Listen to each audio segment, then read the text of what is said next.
berapa lama Bapak membuka bisnis mebel kayu ini? Ya, kurang lebih 10 tahun. Kira-kira berapa buah Pak kalau misalnya satu hari itu? Kalau anggota satu, kalau pintu dapat satu hari. Kalau kusen dapat sekitar 2-3 lubang. Jendela ya sama juga 2-3 lubang. Kalau harganya tuh kira-kira rata-rata berapa gitu? Mungkin kalau harga kalau di antara perabot satu dengan perabot yang lain beda-beda. Kalau harga pintu 700, kusen 350, daun jendela ya 350. Tapi sampai tiap perabot itu beda-beda harganya. Awalnya tuh kenapa sih Pak bisa terpikir untuk bisnis mebel ini? Ya karena ada bidang keahlian di sini aja. Kalau kita kan dulunya nggak sekolah ibaratnya. Tertarik? Hah? Emang tertarik untuk kerajinan ini? Karena dari pengalaman, kalau dari awalnya dari pengalaman kita bergaul, utamanya tertarik sih nggak karena pergaulan, dari pergaulan lah itu kan. Teman-teman kita kebetulan orangnya pada bikin mebel gitu. Lambat laun ya akhirnya tertarik juga gitu, terjun ke sini gitu. Di samping kita secara formal nggak punya pendidikan SD pun nggak sekolah dulunya. Gitu. Kira-kira siapa sasaran konsumen Bapak? Ya masyarakat sekitar sini aja. Kalau misalnya ada yang dari luar kota itu kira-kira? Ada juga kadang-kadang 1-2 kalau itu. Kebanyakan untuk wilayah Indo sini aja lah.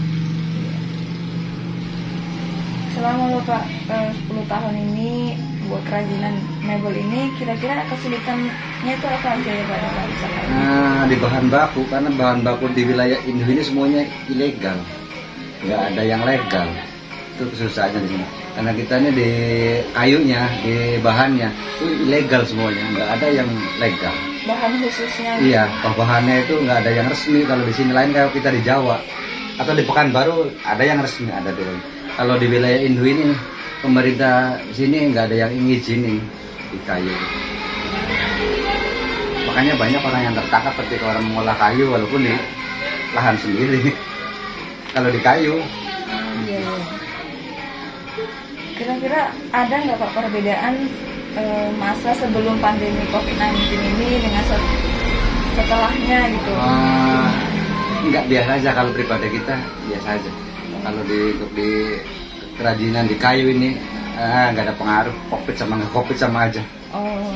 Ya, nggak ada. Kita kalau yang produksi, kalau yang kita rasakan nggak ada perbedaan.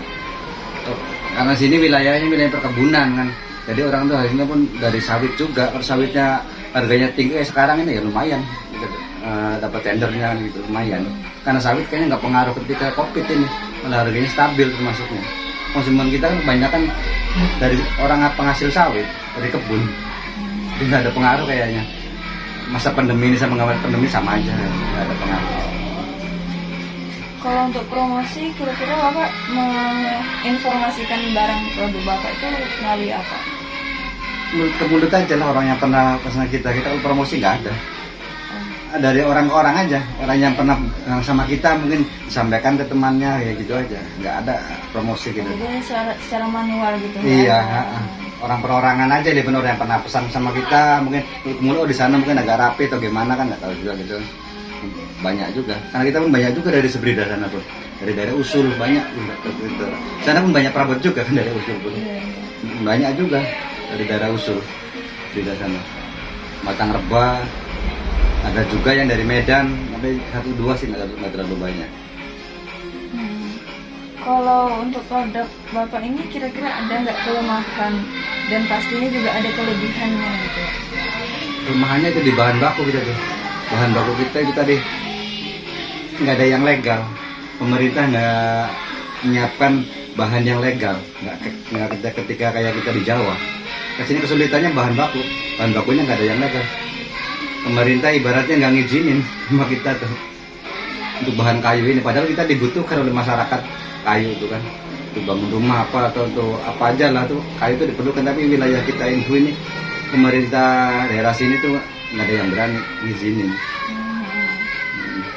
Kalau untuk kelebihannya mungkin mebel Bapak itu apa sih yang membuat mebel Bapak lebih bagus daripada di tempat lain gitu kira-kira? Kayaknya sama aja sih, nggak beda jauh sih. Merata lah kalau kayak gini. Ya ada sedikit kelebihan dan kekurangan sama aja lah kayaknya. Kalau untuk di perabot masalah mutu gitu kan nggak beda jauh, karena kayu juga tergantung konsumen. Konsumen maunya yang agak murah atau yang agak mahal kan. Nah beda bahannya gitu aja.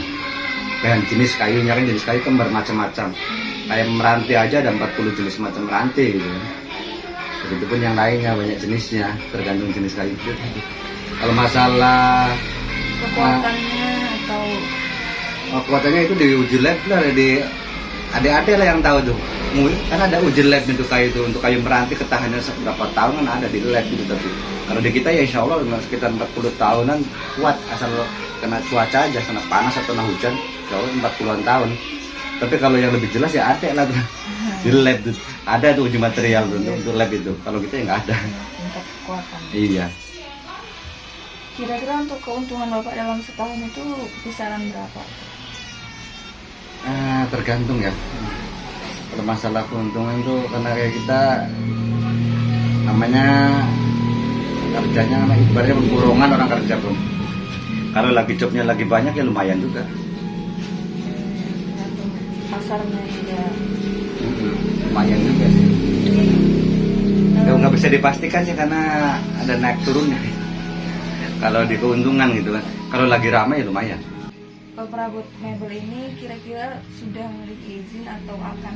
Udah. Oh. Kalau izin mah kayak gini nih, seperti ini izin-izinnya kan. Tapi itu pun izinnya izin penjualan bukan izin produksi, karena untuk wilayah kita nggak ada izin. Oh, kayu bahannya tadi. Iya. Kalau izinnya ini lain. Tempat untuk berusaha. Iya. Ada kalau izin.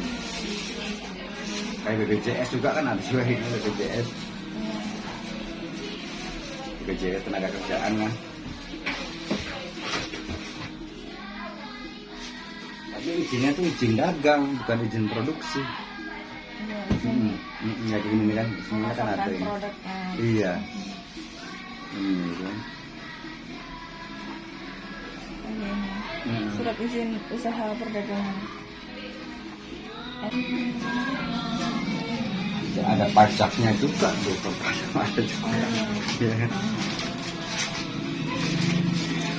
Tapi itu tadi kalau izinnya tuh izin usaha dagang, bukan produksi. Kalau produksi nggak boleh, karena ada itu tadi bahan baku di wilayah kita ini nggak ada yang legal. Sangat janggal. Itu entahlah pihak pemerintah daerah yang entah gimana, karena apalagi sekarang mungkin kalau internasional mungkin karena perubahan iklim ini kan disorot betul hutan itu kan, wilayah kita itu kan, apalagi di sini kan dekat TNBT gitu kan. Penyangan kayu pun dari wilayah situ juga dilarang keras gitu. Sementara hutan masyarakat udah mulai habis, pasti nggak ada penyangga. Jadi kalau misalnya mereka memasang kayu kalau pintu gitu, Ya. itu kayunya dari Bapak atau dari? Ada yang dari kita, ada yang orang bawa sendiri, upah ibaratnya gitu.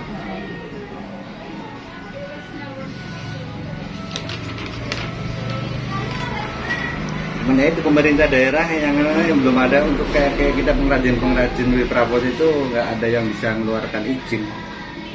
Terutama izin kayu bahan bakunya. Sudah pernah dicoba untuk minta izin atau? Udahlah, nggak ada yang berani. Udah setiap kita perabot itu udah kayak gini kita kan bikin kan. Ini pun hanya yang dapat izinnya cuman izin usaha dagang, bukan izin produksi. Kalau kita kan aslinya produksi. Iya. Langsung produksi juga langsung dagang gitu kan. Akhirnya diambil dagangnya aja, produksinya enggak. Karena kalau produksi ya, kapasitasnya besar, katanya kan harus memiliki lahan sekitar 1000 hektar seenggaknya. Untuk kayu itu iya. Iya cuma PT itu kan hanya perusahaan kayak pabrik kertas lah ibaratnya. Jadi selama 10 tahun ini memang kesulitannya hanya di Bahan izin baku. legal Iya. bakunya. Kalau kita ini nggak dilegalkan ibaratnya. Nah, kayak apa ya? Kita lagi bingung. Si malakama lah kalau kita di kayu itu. Ibaratnya si malakama. Hampir seluruh perabot-perabot kayak gini ini hampir nggak ada izin. Karena mau izin produksi itu nggak ada, adanya izin penjualan. Semua perabot, bukan kita aja. Bahkan lebih banyak ya akhirnya nggak banyak yang ngurus kayak gini.